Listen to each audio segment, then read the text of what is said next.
Bonjour à tous, aujourd'hui je vais vous montrer quel nœud j'utilise pour faire donc mon nœud de raccord 13 fluorocarbone lorsque je vais pêcher le thon. Donc j'utilise le Knocker Explorer qui est un petit appareil pour faire les nœuds très simplement, même sur l'eau quand ça bouge un peu. Donc il s'agit d'un petit ustensile comme ça qui rend très facile les nœuds.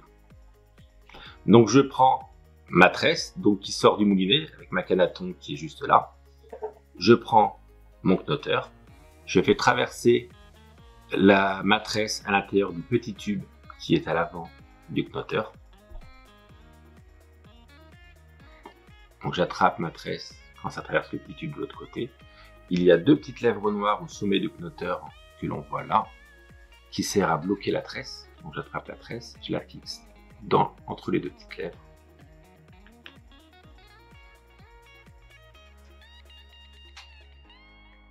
Voilà, et ensuite je vais enrouler la tresse en tournant la bobine du knotter comme si je le faisais sur un moulinet. Donc je tourne la petite bobine qui va servir à ma réserve de tresse. Donc je fais 5-6 tours. J'ai mon knotter qui est au bout de ma tresse. Je prends mon fluorocarbone. Le fluorocarbone, je vais le mettre parallèle à la tresse. Voilà, et ensuite, avec le poids du knotter qui permet que le fil soit bien tendu, je vais tourner le knotter autour du fluorocarbone pour enrouler la tresse autour du fluorocarbone. Donc, je descends jusqu'en bas, jusqu'à la limite du knotter. Dès que je suis arrivé à la limite, j'attrape tresse et fluorocarbone et je retourne l'ensemble. Et ensuite, je vais faire tourner le knotter autour de la tresse du fluorocarbone et avec la force centrifuge et le poids du knotter, ça va dérouler la réserve de tresse qui est autour de la petite bobine. Et ça va faire des spires jointives autour de l'ensemble. Donc je continue jusqu'à avoir la taille du nœud que je désire. Donc là, je vais faire un nœud de 4, 5, 6 cm. Dès que je suis arrivé en bas, j'arrête. J'attrape l'ensemble pour éviter que le nœud se déroule. Je prends mon knotter, je tire dessus pour libérer la tresse qui est enroulée autour. Ensuite, je vais faire deux clés pour bloquer la tresse et le fluorocarbone. Une clé dans un sens et une clé dans l'autre sens. Donc on a une clé dans un sens et une clé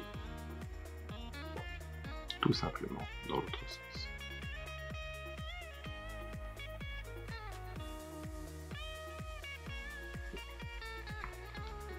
Voilà le nœud qui est réalisé.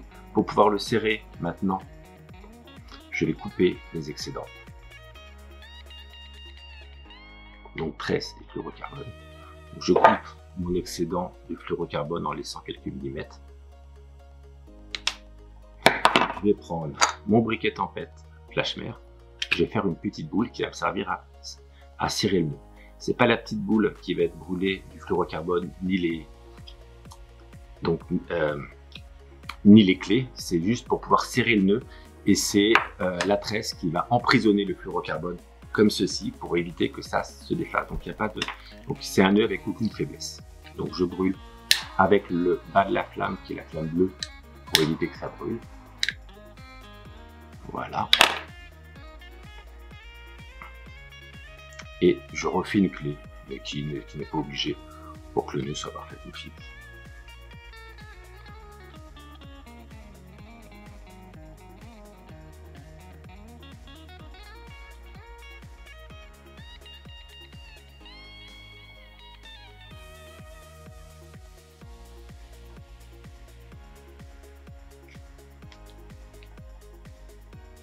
Voilà, et je coupe l'excédent.